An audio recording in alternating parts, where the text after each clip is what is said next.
तमाम देखने वालों को डॉक्टर वजाहत का सलाम। जनाब, उम्मीद करता हूँ कि आप लोग अपने अपने घरों पर खैरियत से होंगे और बिलाशुबा हमारे शो का इंतज़ार कर रहे होंगे। साथ साथ बहुत शुक्रिया आप लोगों का हमारे शो को पसंद करने का, इंस्टाग्राम पे खूबसूरत फीडबैक देने का और अपने मशवरे भी शामिल करने का। मौसम में तब्दीली आने का टाइम हो रहा है। जो मौसम है वो हल्का सा गर्म होना शुरू हो गया है और मुझे ऐसा लगता है एज अ डॉक्टर कि मूड और मौसम का ताल्लुक बहुत गहरा है। तो जनाब, मौसम के साथ साथ जब आपके मूड में चेंजेस आए तो समझ लीजिएगा कि जनाब गर्मियाँ आ रही हैं। अगर हम कोरोना की बात करें तो आज से 2 साल पहले तक इसका नामो निशान नहीं था और इसके साथ साथ लोगों को भी नहीं पता था ये होता क्या है। लेकिन मीडिया ने, इलेक्ट्रॉनिक मीडिया और सोशल मीडिया ने इसकी अवेयरनेस इस तरीके से की कि आज मजदूर, बच्चा, स्वीपर, डॉक्टर सब जानते हैं कि कोरोना क्या है और इसके क्या SOPs हैं और इसके फीचर्स क्या हैं। ये वो बीमारी बन गई है जो कि नहायत ही आम बीमारी है इस वक्त पूरी दुनिया में। इसी तरह मुल्क में बहुत सारी ऐसी बीमारियां होती हैं जो बहुत कॉमन होती हैं, जो ऑलमोस्ट घर के किसी न किसी फ़र्द को हो रही होती है। जिस तरह डायबिटीज़ है, इसके हाइपरटेंशन है, ब्लड प्रेशर है और कुछ नफ्सियाती अमराज हैं। लेकिन कुछ ऐसी बीमारियां भी हैं जो कि बहुत रेयर होती है और वो इतनी रेयर होती हैं कि अगर वो हो भी जाएं तो बाज़ औक़ात डॉक्टर भी डॉज खा जाता है, उसको नहीं समझ आती और फैमिली भी जगह जगह ढूंढती रहती है कि हमें इस बीमारी का इलाज मिल जाए। तो आज का जो दिन है बहुत ही इंपॉर्टेंट है, वर्ल्ड रेयर डिजीज़ डे। जनाब, वो बीमारियां जो बहुत कम इस दुनिया में हैं, पाकिस्तान में हैं, वो कौन सी बीमारियां हैं? अगर वो बीमारियां हमारे किसी लव्ड वन को हो जाए तो कौन से डॉक्टर के पास जाना चाहिए? ये तशख़ीस कैसे हो जाती है? हमारे जो बच्चे पैदाइश के वक्त प्रॉब्लम्स कर रहे होते हैं वो उनकी क्या ये बीमारी हो सकती है? ख़ास तौर पे कज़न्स मैरिजेस के अंदर, फैमिली में शादियां होना, बच्चों के अंदर अपाहिजगी शुरू से या बच्चों का होते ही मर जाना, ये कौन सी ऐसे अवामिल हैं जो बार बार हो रहे होते हैं और पकड़ में नहीं आते? यही वो रेयर डिजीज़ हैं जो हम पकड़ नहीं सकते और डॉक्टर्स और फैमिलीज़ जो है वो हमेशा एक चक्कर में घूमते रहते हैं। तो ये तमाम बातें होंगी आज हमारे शो के ऊपर। हमारे माहिर डॉक्टर्स बताएंगे रेयर डिजीज़ क्या हैं, इनकी ट्रीटमेंट क्या है और अगर ये हो जाए तो कहाँ पे जाना चाहिए। आप लोगों से ये गुजारिश है हमारा पूरा शो देखें क्योंकि बहुत ही काम का शो है। फिलहाल हम छोटे से ब्रेक पे जा रहे हैं, आप लोग कहीं नहीं जाइएगा।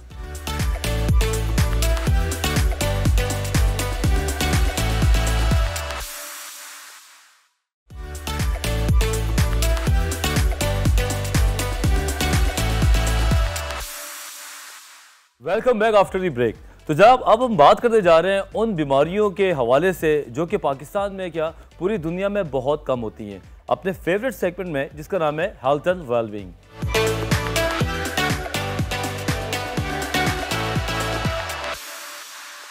तो जनाब, जैसा कि मैंने आपको बताया कि आज हम वर्ल्ड रेयर डिजीज़ डे मना रहे हैं। जो बहुत कम बीमारियां होती हैं उनके डेफिनेटली डॉक्टर्स भी बड़ी मुश्किल से मिलते हैं। इस बारे में हम बात करेंगे। हमारे साथ 2 डॉक्टर्स हैं।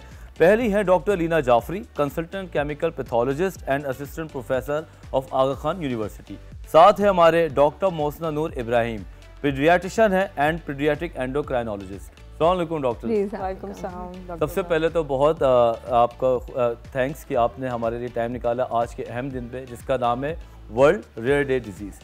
थोड़ा सा इस बारे में बताएंगे कि होता क्या है ये?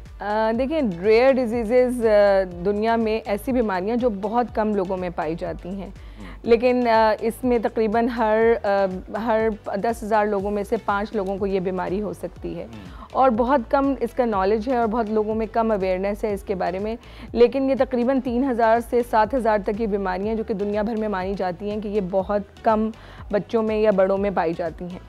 इसके अलावा जो एक और मसला है कि इनमें से कुछ बीमारियों का तो इलाज मुमकिन है, एक तो इनकी तशख़ीस मुश्किल से होती है, कुछ का इलाज मुमकिन है लेकिन उनकी दवाइयाँ या तो बहुत ज़्यादा एक्सपेंसिव हैं या अवेलेबल नहीं हैं और इसलिए इनको ऑर्फन ड्रग्स भी कहा जाता है और ऑर्फन डिजीज़ भी कहा जाता है।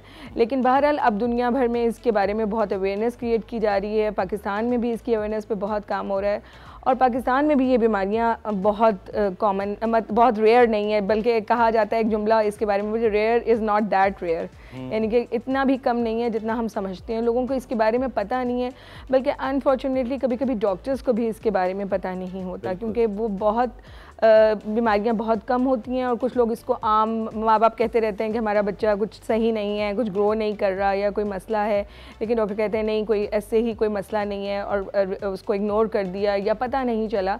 लेकिन अब दुनिया भर में इसकी अवेयरनेस पे भी बहुत काम हो रहा है, और पाकिस्तान में भी अल्हम्दुलिल्लाह इस पर काफ़ी चीज़ें की जा रही हैं। लोगों की अवेयरनेस के लिए भी, डॉक्टर्स की अवेयरनेस के लिए भी बहुत काम हो रहा है। चलिए, ये तो बहुत अच्छी बात है कि पाकिस्तान भी अब उस स्टैंडर्ड को मीट कर रहा है जहाँ पे रेयर डिजीज़ के हवाले से बात करें।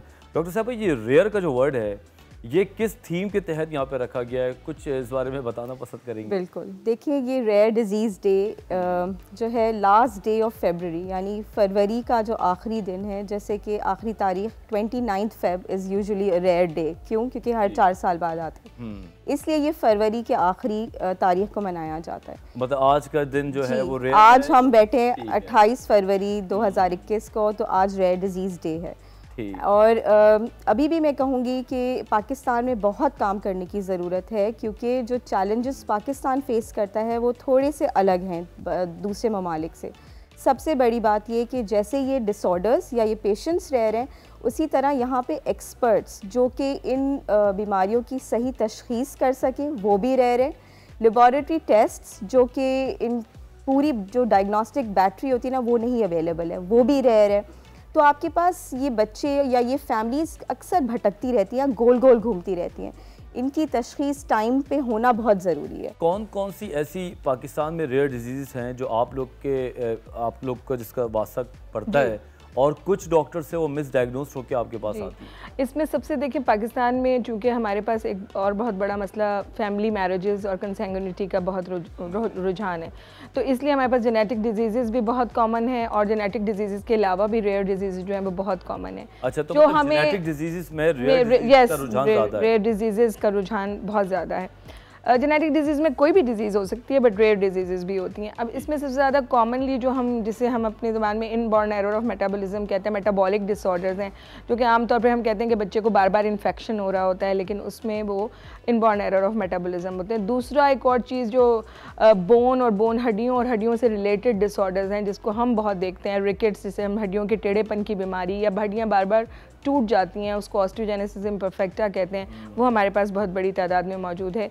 तीसरी एक और चीज़ जो बहुत हम कॉमनली देख रहे हैं, वो बच्चों में हार्मोनल इश्यूज़ होते हैं, जैसे उनके अंदर जो लड़कों में टेस्टोस्टेरोन की कमी, या उनके अंदर जो जेनिटल एम्बिग्विटी होती है, यानी कि पता नहीं चल रहा होता कि लड़का है या लड़की है, हार्मोनल इम्बैलेंस होता है, वो भी बहुत रेयर है, लेकिन वो भी हम काफ़ी केसेस देखते हैं। मतलब रेयर में ही सबसे ज़्यादा है? जी, रेयर में जी काफ़ी ज़्यादा है, कंजेनिटल एड्रीनल हाइपोप्लेजिया। इसके अलावा और कनेक्टिव टिश्यू डिसऑर्डर्स हैं, इसके अलावा और बहुत सी जेनेटिक प्रॉब्लम्स हैं, जो कि सिंड्रोम्स हैं, रेयर किस्म के टर्नर सिंड्रोम है, उसमें हमारे पास काफ़ी बच्चियां मौजूद हैं जो कि टर्नर सिंड्रोम की प्रॉब्लम का शिकार होती हैं।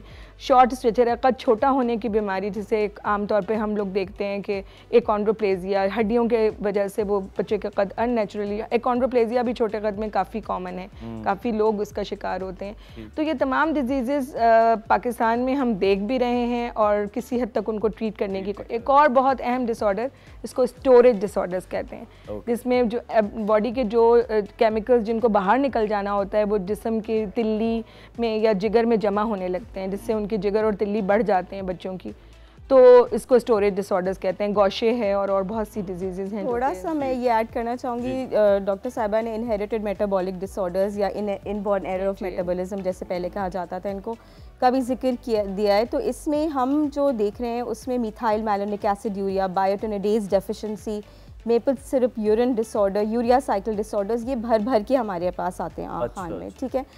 और ये कॉमन है पाकिस्तान में, रेयर तो हैं, मगर क्योंकि हम जो हैं हाई रिस्क पेशेंट्स, यानी कि जो इमरजेंसी में या आईसीयू में बच्चे पहुंचते वो ज़्यादा दिखते हैं। तो ये जो डॉक्टर मोहसिना ने और भी बहुत सारी डिसऑर्डर्स के नाम लिए, और जो मैं भी ले रही हूँ, ये बहुत मुश्किल है आप सबके लिए समझने के लिए, भी याद रखने के लिए। मगर जो फैमिलीज़ इनसे गुजरती हैं ना, अगर मेपल सिरप यूरिन डिसऑर्डर किसी बच्चे को है किसी फैमिली में, तो उसके आप वालिदैन से पूछ लें, वो आपको A to Z MSUD के बारे में बता देगा, मेपल सिरप यूरिन डिसऑर्डर के। तो ये डिसऑर्डर्स बहुत सारे हैं, मगर जो है सब अलग अलग कम हैं। अगर कलेक्टिवली इनको देखें तो ये काफ़ी सारे हैं पाकिस्तान में। जैसे हमारे पास भी जो डेटा अब निकल के आ रहा है 8-10 साल का, जब से हमारा लेबॉरेटरी शुरू हुई है इसकी टेस्टिंग के लिए, तो it is the number is big, ऐसा नहीं है कि ये इतने कम हो। अगर आपकी फैमिलीज़ में कज़न्स में शादियाँ होने का रिवाज है और बचपन से ही शादियाँ तय कर दी जाती हैं और इस वजह से कोई बच्चों में पैदाइशी मसाइल आ रहे हैं, तो उनके साथ करना क्या चाहिए, कैसे ट्रीटमेंट उनकी होती है, अभी हम ये बात करेंगे छोटी सी ब्रेक के बाद। जस्ट स्टे विद अस।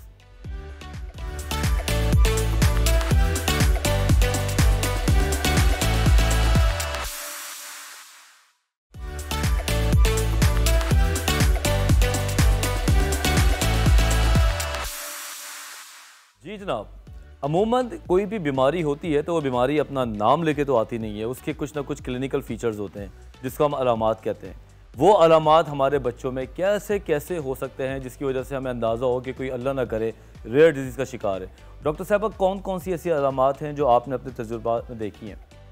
देखिए, सबसे बड़ा चैलेंज यही है for physicians and paediatricians and people dealing with these diseases कि ये अलामात बहुत नॉन स्पेसिफिक है। अगर आप ऊपर से चले तो ये बच्चे जो है ये झटकों यानी फिट्स से लेके न्यूरोलॉजिकल डेवलपमेंटल डिले यानी कि अपनी माइलस्टोन्स टाइम पे नहीं अचीव करना, जैसे कि आपको लगे कि बच्चा दूसरे बच्चों के मुकाबले में स्लो है या पीछे रह गया है, उनसे लेके नौजिया, वॉमिटिंग, जिगर का बढ़ जाना, दिल का बढ़ जाना, उसके अलावा स्किन पे ऐसी रैश जो कि ट्रीट नहीं हो रही हो या रिकरेंट इन्फेक्शन, सेप्सिस, बार बार हस्पताल में चले जाना, ये वो बड़े नॉन स्पेसिफिक सिम्टम्स हैं। मगर आपके हर डॉक्टर के डिफरेंशियल्स में नीचे एक इनहेरिटेड मेटाबॉलिक डिसऑर्डर होना चाहिए। आपको अपनी आंखें और दिमाग खुला रखना चाहिए कि अगर ये बच्चा रिस्पॉन्ड नहीं कर रहा है या रिकरेंट डायरिया के साथ भी ये प्रेजेंट कर सकते हैं, तो आपको इनकी फर्दर टेस्टिंग ज़रूर करानी चाहिए। आई थिंक क्योंकि मेंटल रिटार्डेशन के पेशेंट्स भी बहुत ज़्यादा जी बिल्कुल बिल्कुल साथ मेरे पास आते हैं, हमारे पास हॉस्पिटल में माशाल्लाह।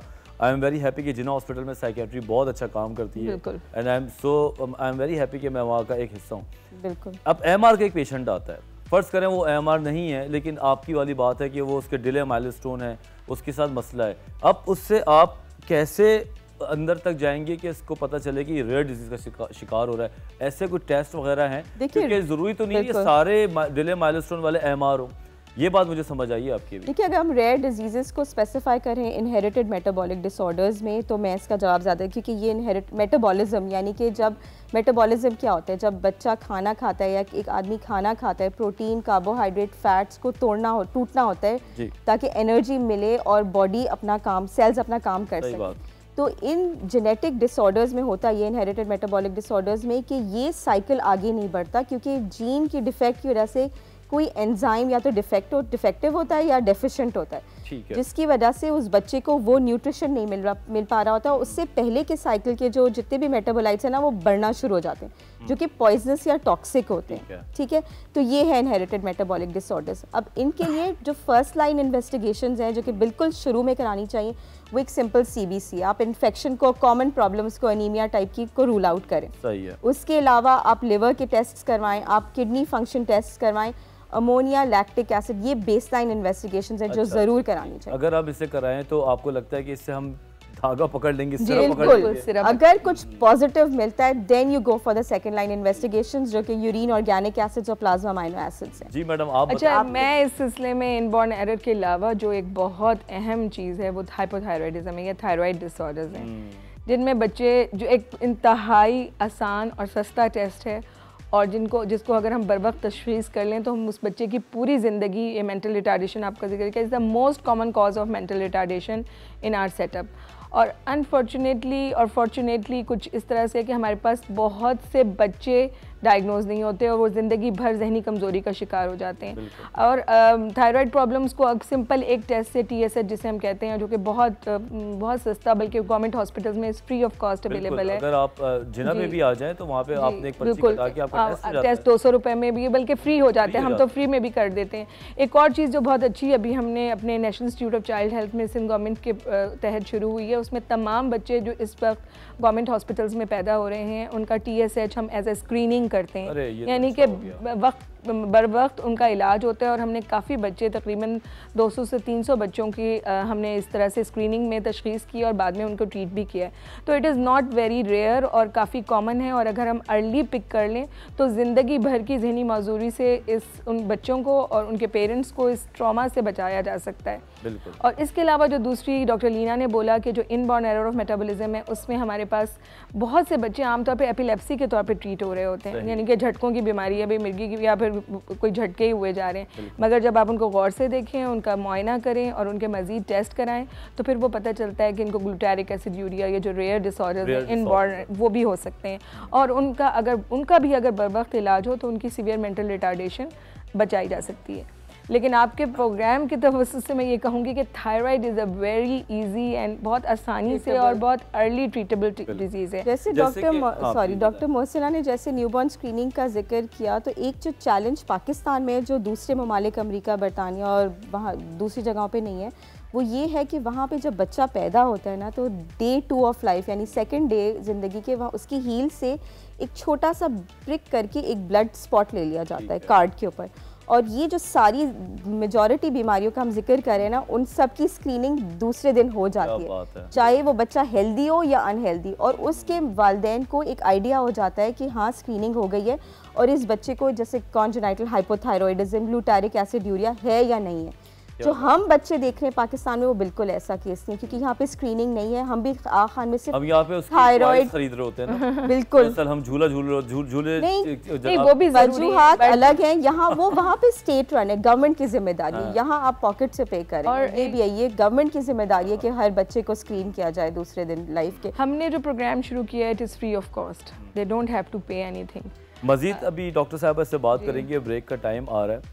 तो अभी इस ब्रेक में तंजिया बात है, लेकिन समझ यही आई कि जनाब जब बच्चे हमारे घरों में आते हैं तो उसके टॉयज़ और कपड़े ख़रीदने के साथ साथ उसके स्क्रीनिंग टेस्ट करा लें। अभी स्क्रीनिंग टेस्ट होता क्या है, एक नए बच्चे में क्या ज़रूरत पड़ती है कि उसके टेस्ट कराए जाएँ, और अगर कुछ टेस्ट में 19 भी आते हैं तो क्या किया जाए, ये हम बात करेंगे एक छोटी सी ब्रेक के बाद। स्टे विद अस।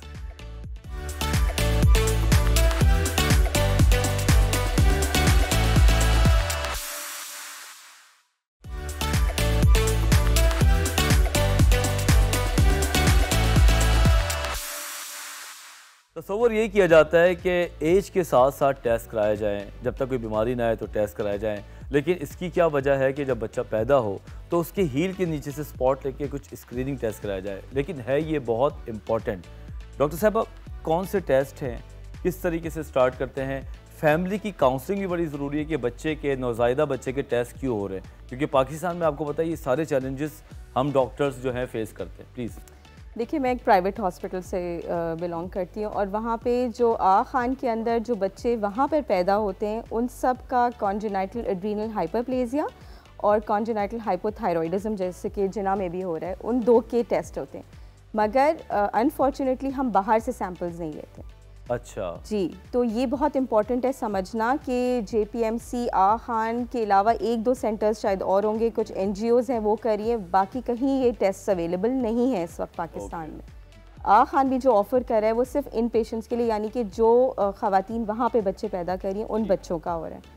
मगर ये बहुत ही सिंपल टेस्ट्स हैं, और ये सिर्फ ब्लड स्पॉट से कौन से टेस्ट होते हैं जो बेसलाइन में? देखिए, इसके अंदर TSH है, न्यूनेटल TSH, और 17 OHP जो कि कॉन्जेनाइटल एड्रीनल हाइपरप्लेजिया को स्क्रीन कर लेता है, जो डॉक्टर मोहसिना बहुत देखती हैं। उसके अलावा इनहेरिटेड मेटाबॉलिक डिसऑर्डर्स की 30 से ज़्यादा डिसऑर्डर्स हैं जो अभी हमने शुरू नहीं किए और हम करने वाले हैं। अच्छा। वो एक ब्लड स्पॉट से आपको 1 गो में 30 से ज़्यादा बीमारियाँ स्क्रीन कर सकते हैं। मगर ये जो है, ये सब प्राइवेट इंस्टीट्यूट पे आउट यानी पेशेंट्स अपने पॉकेट से दे रहे हैं। तो इट्स वेरी इंपॉर्टेंट कि गवर्नमेंट इसको स्टेट लेवल पे सबके लिए एक जैसा करे, इक्विटी फॉर ऑल, यानी कि सबके लिए होना चाहिए। को थोड़ा सा मामला सही हो तो मेरे ख्याल से प्रायोरिटी। जी, हमने जो शुरू किया है, like it's under the Sindh government के उससे NICH से, National Institute of Child Health से, जितने बच्चे जिना हॉस्पिटल और तकरीबन सिंध के बड़े हॉस्पिटल्स में डिलीवर होते हैं, उनका सैंपल वहाँ से हील प्रिक लिया जाता है, and the sample is then send to NICH, और वहाँ से हम उनकी स्पॉट TSH करके फिर हम उनको अकॉर्डिंगली रिपीट करते हैं सैम्पल 48 आवर्स में और फिर अकॉर्डिंगली एडवाइस करते हैं। लेकिन इसके अलावा भी कोई अगर अपना टेस्ट एट न्यूबॉर्न का बर्थ पे करवाना चाहता है तो it's totally free of cost. वो NICH आकर बर्थ पर अपने 2nd डे पर या 3rd डे पर अपने बेबी का करवा सकते हैं TSH। अच्छा डॉक्टर साहब, एक सवाल मेरे दिमाग में एज अ डॉक्टर आ रहा है कि अब रैंडमली हम सबको कह नहीं सकते, कौन से ऐसी फैमिली हिस्ट्री के थ्रू हमें पता चलता है कि भाई तुम तो ज़रूर कराओ, वो कौन सी चीज़ है? देखिए, एक तो ये कि फैमिली हिस्ट्री में कज़न मैरिजेस, कंसैंग्विनिटी जिसे हम कहते हैं, इंटर फैमिली बार बार एक ही फैमिली में बार बार शादियां हो रही हैं और उनमें कोई डिसऑर्डर आ गया, जैसे कोई थायराइड का ही प्रॉब्लम, जैसे कि माँ बाप को थायराइड ऑलरेडी, थायराइड बहुत ऑलरेडी थायराइड का इशू है। बड़ों में थोड़ी डिफरेंट कॉजेज भी हो सकती हैं, लेकिन जो कंजेनिटल या एक बहन या भाई में सिबलिंग जिसे हम कहते हैं उसमें ये प्रॉब्लम है तो फिर तो डेफिनेटली थायराइड सब बच्चों का होना चाहिए स्क्रीन। दूसरा ये कि अगर कोई फैमिली में डेथ्स हैं, अननोन डेथ्स, अचानक से एक बच्चे की डेथ हो जाती है या बच्चे का वेट गेन नहीं हुआ और वो फिर उसका इंतकाल हो गया, 2 से 3 बच्चों की डेथ हो गई है फैमिली में, तो तब डेफिनेटली फैमिली का स्क्रीन होना, एक तो थायराइड का तो खैर मेंटल रिटार्डेशन के लिहाज से बहुत, फिर इनबॉर्न एरर ऑफ मेटाबॉलिज्म का बहुत इंपॉर्टेंट रोल है, और CAH कि वो बहुत कॉमनली बच्चे वो एक्सपायर हो जाते हैं और हमारे पास इतना रेयर भी नहीं है, हमारे पास काफ़ी है। ये जो जी रेयर में जो मोस्टली हैं वो कौन कौन से हैं जो आप देख रही होती हैं मसलन? जी, जैसे मैंने बताया कि इनबॉर्न एरर ऑफ मेटाबॉलिज्म, जैसे अगर डॉक्टर मोहसिना और आप भी कह रहे हैं कि अगर सस्पेक्ट करें तो इसके लिए 2 टेस्ट जो हमारे पास इस वक्त मौजूद है और जो आ रहे हैं वो है प्लाज्मा अमाइनो एसिड, ये ब्लड टेस्ट होता है, और यूरिन ऑर्गेनिक एसिड जिसके अंदर यूरिन का सैंपल लिया जाता है। इन 2 टेस्ट से हमने तकरीबन 20-25 डिजीज़ आज तक पकड़ ली हैं, आइडेंटिफाई कर ली हैं, जिसमें methylmalonic aciduria, biotinidase deficiency, maple syrup urine disease, glutaric aciduria जो कि ख़तरनाक बीमारी है, उसके अलावा फिनाइल कीटोन यूरिया या हाइपरफिनाइलएलैनिमीमिया। ये मैं यही कह रही हूँ, ये बीमारियों के नाम इतने मुश्किल हैं मगर ये एक लंबी लिस्ट है जो हमने पिक कर ली है। ये बच्चे हमारे पास आते रहे, बच्चे और बड़े, इसमें बड़े भी हैं, आपको पता है क्योंकि पाकिस्तान में न्यूबॉर्न स्क्रीनिंग तो हुई नहीं, तो ये आप समझे कि न्यूबॉर्न से लेके मेरे पास जो डेटा है वो इसमें 40 साल के आदमी का भी है जिसको एलकैप्टोन यूरिया एक डिसऑर्डर होता है वो पकड़ा गया था। वो बोन डिसऑर्डर्स के साथ यानी बोन पेन के साथ घूमता रहा जीपीस के पास 10-20 साल तक, उसको दर्द होते रहे, डिफरेंट डिफॉर्मिटीज़ होती रही, मगर कभी भी उसको ये टेस्ट नहीं करवाया किसी ने, तो उस ये एक इम्पॉर्टेंट 2 टेस्ट से उसको पिक हो गया एंड यस, तो ये 40 साल तक मतलब लाइक इसी तरह हमारे पास एक बच्चा है एलकैप्टोन यूरिया का, अच्छा उसमें यूरिन का कलर इज़ वेरी डिफरेंट। वो डॉक्टर्स के पास जाता रहा कि जी इस बच्चे के यूरिन का कलर कुछ रेडिश मेजेंटा से कलर का है, लेकिन वो उसको इग्नोर करते रहे और कि कोई बात नहीं, कुछ खा लिया होगा, कुछ पी लिया होगा, बट इट वाज समथिंग। अगर आपको नहीं मतलब like I am not blaming anybody, लेकिन कभी कभी हम भी स्टक हो जाते हैं, तो we do take help from कोई और किसी से हेल्प ले लेनी चाहिए। तो वो बच्चा भी कई जगहों पर, उसकी फैमिली में भी 2-3 बच्चों की डेथ हो चुकी थी and then he was diagnosed as alkaptonuria. अच्छा, यहाँ एक और जो चीज़ ज़रा मसले वाली है कि हमारे पास एक तो जो स्पेशली हमारा लोअर सोशो इकोनॉमिक क्लास है, जिनकी हेल्थ पे इतनी उनकी अप्रोच नहीं है या हेल्थ फैसिलिटीज़ उनके लिए ज़रा एक्सपेंसिव हो जाती हैं, उनके पास मेजॉरिटी बच्चों की वैसे ही डेथ हो जाती है, यानी कि फैमिली में 2-3 बच्चे डेथ्स हो गई, सर्वाइव नहीं कर सके, तो उन पेरेंट्स को भी अवेयर हो जाना चाहिए और वो भी एक अच्छे डॉक्टर से या किसी टर्शरी केयर हॉस्पिटल से जाकर रुजू करें तो उनके बच्चों की भी डायग्नोसिस हो सकती है। अभी आपने मुझे इसका सरसरी जवाब तो दिया था, लेकिन मैं फिर ये सवाल पूछ रहा हूँ कि हमारा अब नेशनल प्लान भी तो कुछ होना चाहिए ना। अब इतना सारा खर्चा कोई एक फैमिली बच्चे की विलादत पे तो नहीं कर सकती, कम से कम 20-25 हज़ार रुपए का तो खर्चा है। टेस्ट जो जितने टेस्ट हमने बेसलाइन बताए, ट्रीटमेंट है ना बहुत सारे डिसऑर्डर्स की, इससे बहुत महंगी है। मैं तो अभी लैब टेस्ट की बात कर रहा हूँ। अब मैं आपसे ये पूछना चाहूँगा कि हमारा जो नेशनल प्लान है इन बच्चों के लिए बेसलाइन टेस्ट के लिए क्या फैसिलिटेट करता है, हमें नहीं करता? एक फ़र्ज़ करें कि अल्लाह करे हमारे शो देख के कुछ लोग समझ जाएं कि हमने बेसलाइन करा दें, तो नेशनल प्लान क्या है हमारा? देखिए, इस पे काफ़ी काम हो रहा है नेशनल प्लान ही के, उसमें हमें ये थायराइड के जो स्क्रीनिंग है ये हमने शुरू की है और इंशाल्लाह नियर फ्यूचर में हम इसे CAH जो कंजेनिटल एड्रीनल हाइपरप्लेजिया की प्रॉब्लम है उसके लिए भी हम इंक्लूड करेंगे डेफिनेटली। तो अभी हमने इंशाल्लाह शुरुआत की हैं और मुझे उम्मीद है कि गवर्नमेंट भी इसको सपोर्ट कर रही है और आगे मज़ीद भी सपोर्ट करती रहेगी। तो हम इसको पूरे पाकिस्तान तक एक्सपेंड कर सकेंगे। जैसे कुछ लोग NGOs और कुछ कर रहे हैं ये काम, इनबॉर्न एरर पर भी और थायराइड के डिसऑर्डर्स पे भी काम हो रहा है। लेकिन एक आपके प्रोग्राम के तवज्जो से एक बात और कहना चाहूँगी कि UAE और जो सऊदी अरब है, इनके पास भी हमारी जैसी डिजीज़ हैं, क्योंकि इनकी भी इंटर फैमिली मैरिजेस बहुत होती हैं, तो वहाँ पर भी ये डिसऑर्डर्स बहुत कम हैं और तकरीबन 50 to 100 बीमारियों के लिए बच्चा बर्थ पर ही स्क्रीन हो जाता है। तो हम तो सिर्फ 2 या 3 बीमारियां जिसमें inborn error of metabolism, CH और थायराइड, अगर ये भी हमारे कौम के बच्चों के लिए हो जाता है तो ये एक बहुत बड़ी नेमत होगी। क्या बात है। और इससे हमारा चाइल्ड सर्वाइवल और चाइल्ड मोर्टेलिटी में भी बहुत कमी आएगी। इसमें ब्रेक पे जाने से ज़रा 10 सेकंड पहले मैं अपने दिल की बात करना चाहता हूँ कि हम डॉक्टर्स भी कभी कभी बिल्कुल नई चीज़ का सामना करना पड़ता है। कभी भी उन डॉक्टर्स को अकेले फैसला नहीं लेना चाहिए उस टाइम पे जब उनको लगे, क्योंकि रेयर डिजीज़ का सामना है। अपने साथियों से पूछें, दोस्तों से पूछें। साइकेट्री में बाज़ औक़ात हम लोग फंस जाते हैं कि ये बीमारी किस तरफ जा रही है, तो 2-3 जब बैठ के फैसला करते हैं तो फिर हमें पता चल जाता है। अब हम बात करने जा रहे हैं आखिरी सेगमेंट में कि इसकी ट्रीटमेंट क्या है, ट्रीटमेंट के अखराजात क्या हैं, गवर्नमेंट वाले क्या कर रहे हैं और प्राइवेट सेक्टर क्या कर रहा है। आप लोग से गुजारिश है कहीं नहीं जाइएगा, मिलते हैं छोटे से ब्रेक के बाद।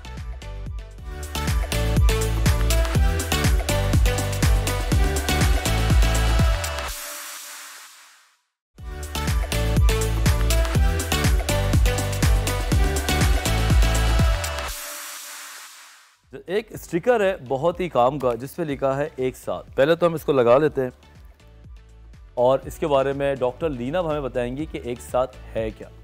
जनाब, एक साथ बेसिकली एक वेबसाइट है या पोर्टल है जो कि कल लॉन्च हो रहा है और अभी तक मैं पाक IMD नेट की चेयर भी हूँ। ये जो है एक छोटा सा ग्रुप है, वर्किंग ग्रुप, जिसमें पीडियाट्रिशियंस, पैथोलॉजिस्ट और सारे पाकिस्तान में जो कि इन रेयर डिसऑर्डर्स या इनहेरिटेड मेटाबॉलिक डिसऑर्डर्स के लिए कुछ दर्द रखते हैं, वो सब मिलके इसके लिए काम करें। तो उस अम्ब्रेला के अंडर हमने ये एक वेबसाइट लॉन्च की for the first time parents of families के लिए।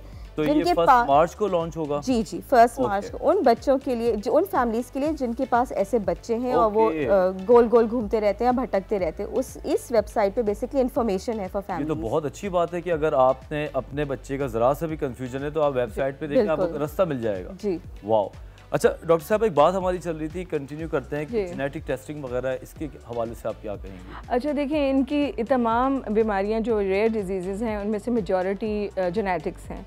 तो अभी हमारे पास हमारे मुल्क में जेनेटिक सेटअप्स जो हैं वो बिगिनिंग में है। इसमें एक 2-3 तरह के टेस्ट होते हैं जिसको हम एक कैरियोटाइपिंग कहते हैं, जिसमें नंबर ऑफ क्रोमोसोम्स का हमें पता चल जाता है। दूसरा टेस्ट जो बहुत इंपॉर्टेंट है कि वो जीन्स जो जिसकी वजह से ये प्रॉब्लम हुई वो हम डिटेक्ट कर सकें।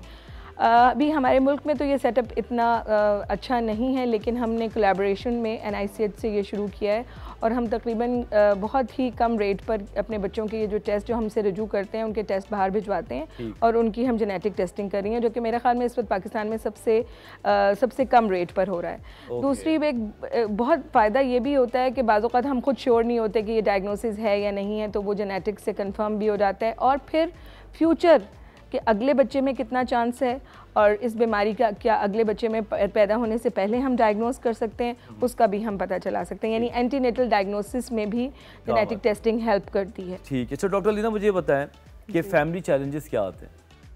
फैमिली चैलेंजेस, बच्चे तो खुश, फैमिली तो खुश आती है, हमारा तो बेबी हुआ है, हम तो खुश है, वहाँ पे आप एक नई बात करते हैं, तो क्या चैलेंजेस है सामने? देखिए, अगर उनको पता चल जाए कि टेस्ट पॉजिटिव है तो सबसे पहले तो उनको ये चैलेंजेस यही समझना कि ये है क्या बीमारी। सही बात, ये बहुत बड़ा चैलेंज होता है। उसके बाद जो पाकिस्तान में हमने देखा है उसमें फैमिलीज़ यानी कि वालिदैन के अलावा भी बहुत सारे लोग हैं जिनको इनको फेस करना पड़ता है और ये बहुत डरते हैं कि इस बात को दूसरों को बताने के लिए। सही बात है। ठीक है, तो और जो एक और चीज़ है कि ये पॉकेट से पे कर रहे होते हैं, तो एक ट्रीटमेंट भी बहुत सारे डिसऑर्डर्स की काफ़ी महंगी है। ठीक है, ये सारे तो मतलब फैमिली काउंसलिंग और फैमिली सेशन बहुत इम्पोर्टेंट है, ज़रूरी होता है। तो ये जो फिजिशियन है जो कि ये डायग्नोसिस बता रहा होता है उसके लिए बहुत इंपॉर्टेंट है कि जेनेटिक काउंसलिंग भी करे कि अगले बच्चों में क्या वो करना चाहिए एहतियात, और ये कि इस बच्चा जो कि अभी पैदा हो गया उसके लिए क्या डिफरेंट, कभी कभी ना इसके अंदर फिजियोथेरेपी और बहुत सारी अलग अलग डिपार्टमेंट्स का भी रोल आता है। अच्छा, मेरे पास 1 मिनट है, 30 सेकंड का डिवाइड करके मैसेज लेता हूँ। आप इस बारे में एक साथ के हवाले से पहले बताएं लोगों को क्या बोलेंगे? एक साथ का बहुत जो एक इम्पॉर्टेंट मैसेज मैं देना चाहूँगी कि कल इसकी लॉन्च है और ये बेसिकली फिजिशियंस, पैथोलॉजिस्ट के अलावा फैमिलीज़ के लिए वेबसाइट बनाई गई है। तो जो फैमिलीज़ और जो पेरेंट्स जिनके बच्चे इससे गुजर रहे हैं या गुजर चुके हैं वो ये देख रहे हैं प्रोग्राम, तो प्लीज़ कल आप AKU की वेबसाइट पे लॉगिन करके एक साथ को गूगल करके देख लें और इससे कनेक्ट हो जाए। कनेक्ट हो जाओ भाई, अगर कनेक्ट नहीं होगे तो फिर भटकते फिरोगे। Doctor Mohsina please. मैं एक मैसेज देना चाहूँगी कि प्लीज़ मायूस ना हो, बहुत से रास्ते हैं और अगर दवाइयाँ या इलाज महंगा है, ग़िज़ा महंगी है, तो हम बैतुलमाल के ज़रिए भी, हमारे पाकिस्तान में बैतुलमाल भी उसको बहुत मेजॉरिटी को सपोर्ट कर रहा है। ग्रुप्स बने हुए हैं स्पेशली इनबॉर्न के लिए, उनकी जो डाइट होती है वो बहुत एक्सपेंसिव होती है, उसको बैतुलमाल सपोर्ट कर रहा है। हम टेस्ट में भी सपोर्ट करते हैं। आपका काम ये है कि अगर आपको लगता है कि आपके बच्चे के साथ कुछ देयर इज़ समथिंग रॉन्ग और आपकी फैमिली में कोई बच्चे की डेथ की हिस्ट्री है, तो आप लोग प्लीज़ डॉक्टर से रुजू करें और प्लीज़ मायूस ना हो। हम आपकी रहनुमाई भी करेंगे और जितना हमसे हो सकता है हम करेंगे और इंशाल्लाह अगर बच्चों की डायग्नोसिस, तशख़ीस टाइम पर होगी, बर वक्त होगी, तो उनकी ज़िंदगी को आसान भी बनाया जा सकता है, उनका इलाज भी किया जा सकता है और उनको एक सेहतमंद ज़िंदगी दी जा। क्या बात है, सेहतमंद बच्चे की बात ही अलग होती है। बहुत बहुत शुक्रिया डॉक्टर साहिबान, बड़ा मज़ा आया। आज के शो पे सिर्फ ये बातें हमारी आम आवाम के लिए नहीं थी, मुझे ये लगा कि डॉक्टर्स को भी चाहिए, जो जनरल डॉक्टर्स हैं, प्रैक्टिशनर्स हैं, उनको भी चाहिए कि रेयर डिजीज़ अगर उनकी लाइफ में आता है कोई पेशेंट, तो उसको सेकंड ओपिनियन के लिए ज़रूर भेजें। साथ साथ बेशक जब हमारे घर में औलादें होती हैं तो हम बहुत खुश होते हैं, हम उनसे पैदा होने से पहले उनके लिए सामान ख़रीदना शुरू कर देते हैं। लेकिन एक बात जानें कि अगर हमारे घर में जब बच्चे होते हैं और आपको शक है कि माँ बाप में या दादा दादी, नाना नानी में कोई बीमारी चलती हुई आ रही है या सडन डेथ्स हुई हैं, तो बच्चे की स्क्रीनिंग का भी पैसे जमा कर लें। सालगिरहों पे हज़ारों रुपए खर्च करने के बजाय अगर वो कुछ पैसे आप बचा के अपने बच्चे की सेहत पे रख लें। ज़रूरी नहीं है कि आप बच्चे के लिए बहुत ज़्यादा बड़ी बर्थडे करें, ज़रूरी यह है कि आपके बच्चे जब पैदा होकर इस दुनिया में आएँ तो उसके अगले 2-3 साल जो हैं वो बहुत वाइटल्स हैं। हमारे बच्चे को पता होना चाहिए कि इसको क्या मसला है या क्या नहीं है। मसला होना कोई इतना बड़ा मसला नहीं है, लेकिन मसले का पता ना होना उससे बड़ा मसला है। अगर एक डॉक्टर के पास आप डायग्नोज कंडीशन में जाएंगे तो डॉक्टर के लिए किसी चीज़ का ट्रीट करना कोई इतना बड़ा मसला नहीं होता। तो जनाब यही आज का हमारा शो था। साथ साथ हमेशा की तरह थैंक्स करते हैं आपका कि आप हमारे शो को पसंद करते हैं, इंस्टाग्राम पे आप हमें फॉलो करते हैं और मज़े के टॉपिक्स भी हमें बताते हैं कि हम उन टॉपिक्स को अपने शो में लाएं। अब आज के लिए इजाज़त चाहते हैं, अगले संडे 11 बजे डॉन पे दोबारा हाजिर होंगे। जब तक के लिए अल्लाह हाफ़िज़।